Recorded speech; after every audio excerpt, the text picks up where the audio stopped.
Hi, good evening to everyone. Thank you for joining me. I'm Dr. Philip McMillan, and I'm keeping you updated with the big news across the world. This is a U turn by AstraZeneca, vaccine related clots. Why exactly have they done it? I'm not sure. But more importantly, the question is why did it happen in the first place?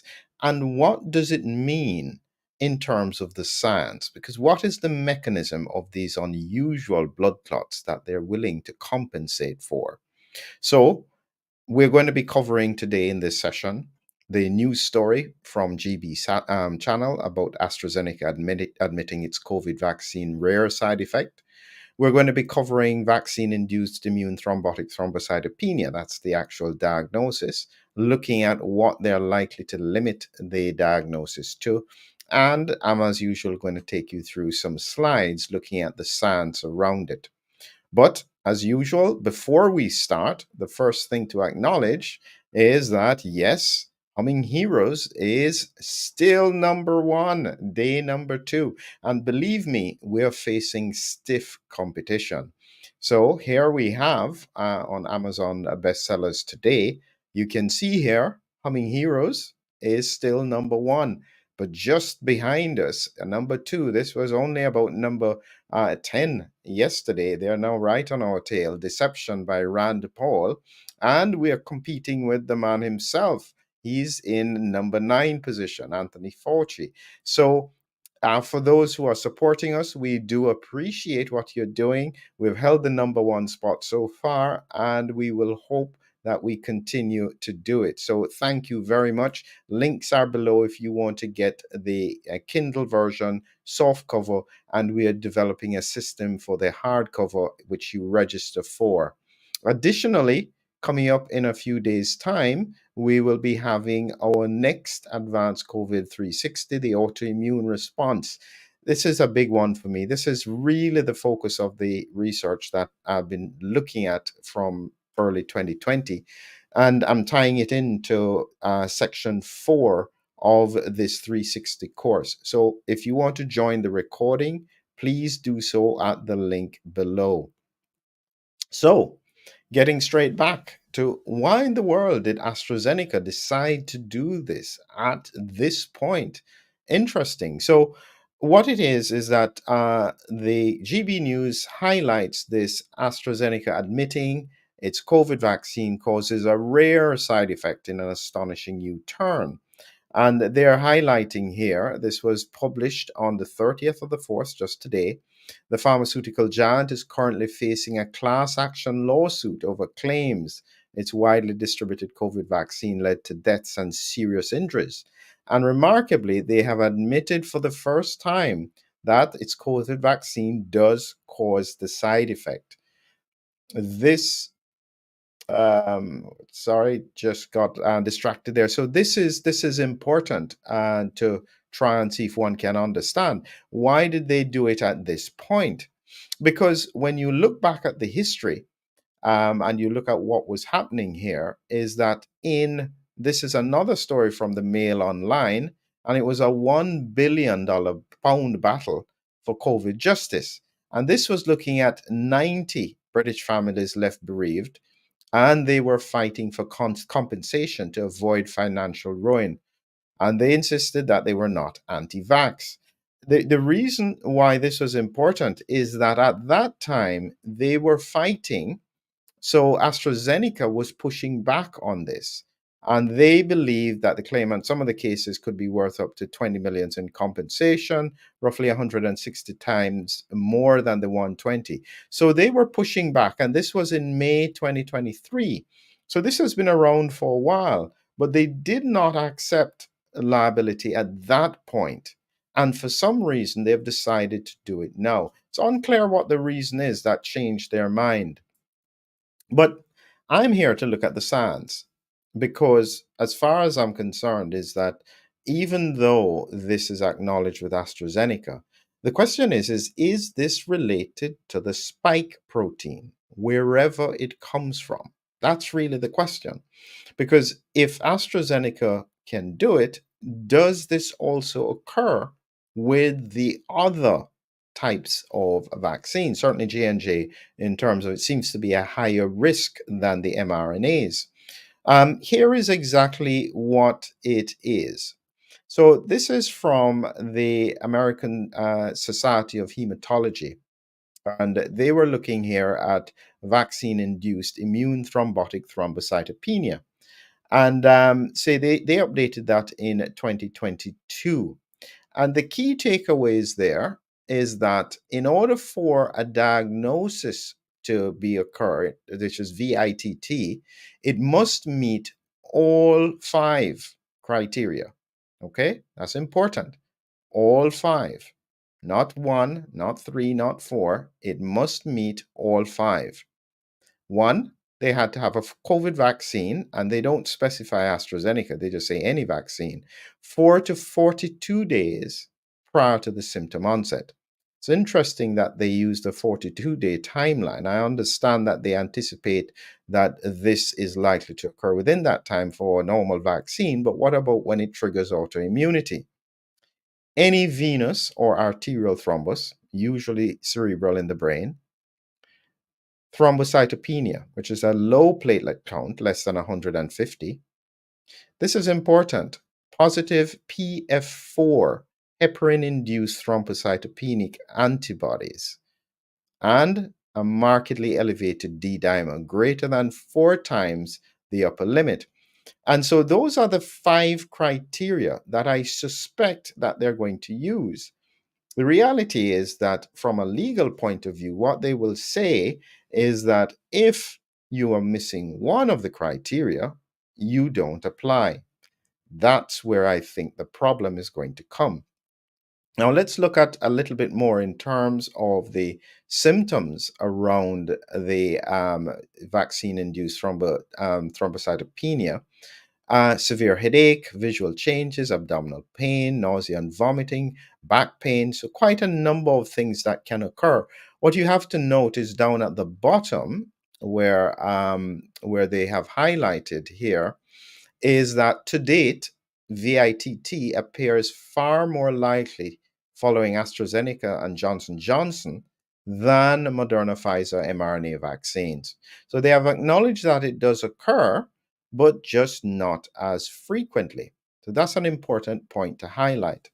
So here is the issue. As I said, if you don't understand autoimmunity around COVID, nothing makes sense. This is why I'm encouraging people, please join in the course. Make sure you understand the science around things. And I'm going to take you through some of the steps. But when you understand autoimmunity, for one, if you understand autoimmunity, you would realize that some of the criteria that they're likely to use are going to be a problem. For one, 42 days is probably not enough time because autoimmune responses vary in terms of how long it can take for someone to get the problems. Certainly, they will get the cerebral and thrombosis, but sometimes, because it's a gradual process, even that thing can take a long time. What happens if somebody's platelet count is 155? They're not less than 150. Would they not count? And what if their autoantibodies were too low or had resolved? They will not get compensation either. What happens if their D dimer is only 3 times the upper normal of limit? This is where you realize that I suspect they have done this because they figure that they can limit the payout by focusing on this very tight group. Because what they have then done is kind of like what happens when you watch some of these legal shows. If you acknowledge manslaughter, you don't get for murder. It's that kind of thing. So they are going for a very tight diagnosis that is relatively rare in terms of the criteria, and therefore one can minimize the payout. I don't know. But from a scientific point of view, my question is, what is the mechanism? So I'm going to take you through a few slides and I'll try and explain to you what I think is the science around it. The first thing you have to start with, as usual, is this spike protein. Remember, this is the viral spike protein, about 25 of them on the surface of a virus. This is about what it looks like. And on top here is the ACE2 binding domain. Now, This spike protein is what occurs in infection. It's usually tied to the virus, not that it can't be free, but it's a little bit different when you consider that in the context of vaccination, this is free after you've given either the mRNA or the adenovirus vaccine, and it has made spike protein. So here is a problem that I think is absolutely remarkable when you actually think about it. When I speak of ACE2 autoimmunity, we started the research, that was all we were looking at, only to realize that there are a number of other proteins that also bind to the spike protein, including furin, neuropilin 1, DC-SINE, the estrogen receptor, heparin sulfate, CD147. This means potentially that every single one of these proteins that can bind to the spike protein could get caught up in an autoimmune response. So, depending on what kind of autoimmunity is triggered, would determine the symptoms that could occur. So this is very, very important. And so here you have again the image of all these proteins stuck to a spike protein. In reality, it will be one at a time. But the point being is that our argument was very simple. Once these proteins have been bound to a spike protein and the immune system then goes about trying to make antibodies, it can't differentiate the normal protein from the spike protein. So it will make antibodies to both. That's fundamentally the simplistic approach to autoimmunity. Slight difference with AstraZeneca versus Pfizer, and that's to do with the addition of proline, two proline amino acids in the receptor binding domain just to stabilize the spike protein. And it seems that this may have an impact as to how effectively it binds to some proteins. So maybe it doesn't bind as well to, say, ACE2. And so maybe this is why they have less cases of vaccine induced thrombocytopenia. So, again, just some simple science. This is a blood vessel here. These are the endothelial cells here. These are the red blood cells. This is fibrin that forms when you're making a clot. These little light blue star-like things are to represent activated platelets. And what happens, the platelets and trigger everything, and the blood cells get tied up and they make a big clump and eventually form a blood clot. So this is the standard situation with regards to formation of a blood clot. But the part that is relevant when I'm talking about vaccine induced thrombotic thrombocytopenia is to do with the platelets. So, platelets, this is now an image of a platelet, and these are all the things that can activate a platelet. So there are multiple receptors on the surface of the platelet, and almost any one of them can activate the platelet.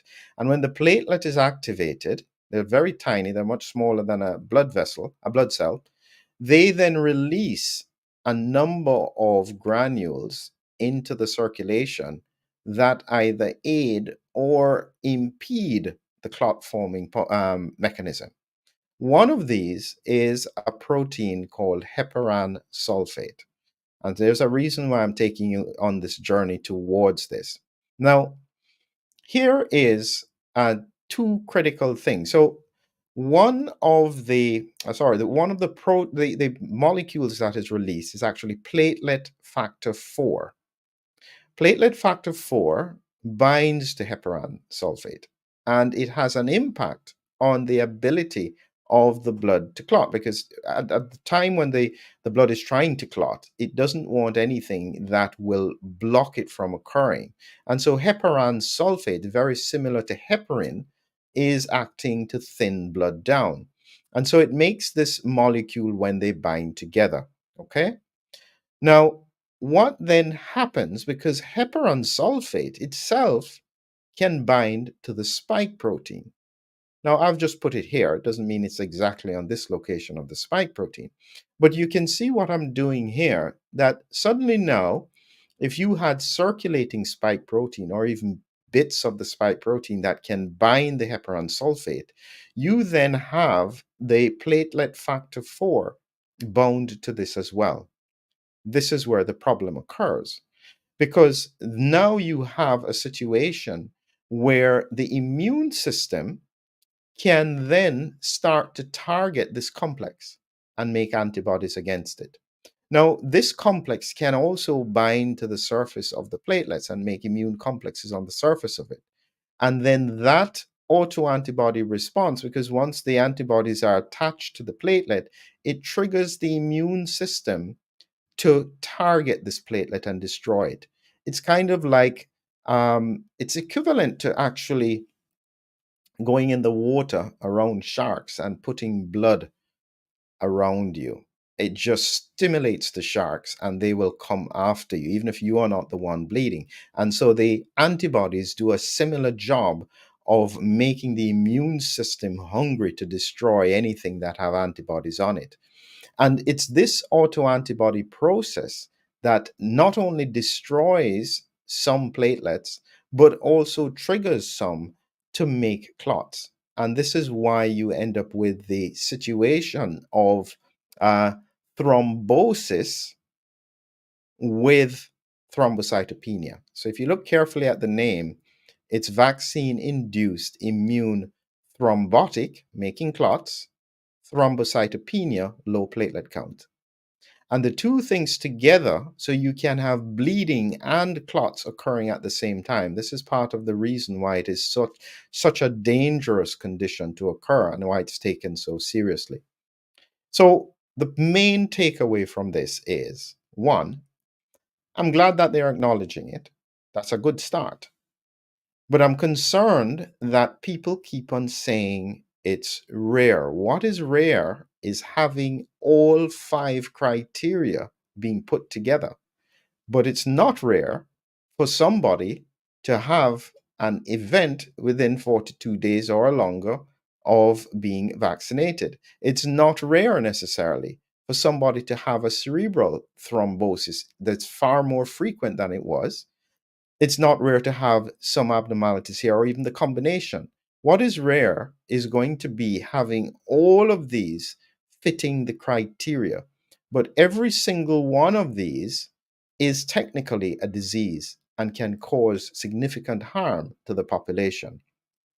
These are big times, big challenges ahead of us. What we're seeing, though, is that finally there is a degree of acknowledgement about what the implications are. Now, I am not one of those people who says absolutely that you shouldn't vaccinate. I thought from the start that you target it.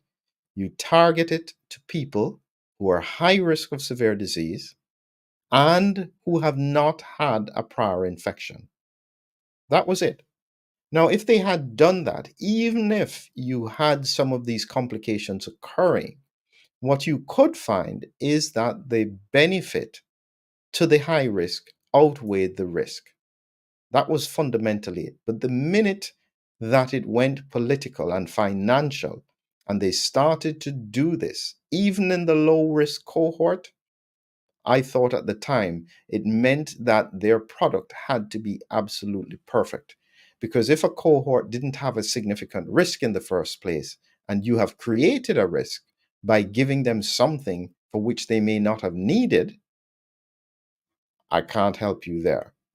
And that's my advice even to people. There's still a lot of people who are very pro shouting from the rooftops. I'd advise them to be cautious. Just be balanced and just say that was some benefit, but it needed to be in the correct cohort as every aspect of medicine is. That's how it is across medicine. So, thank you. I hope that was valuable for you. And just a reminder again, if you haven't yet registered to try and support us to stay at number one on Amazon, please do so shortly. Let's see if we can win against the big teams that are out there trying to get to our number one position. Have a great evening, and we'll share more stuff with you soon.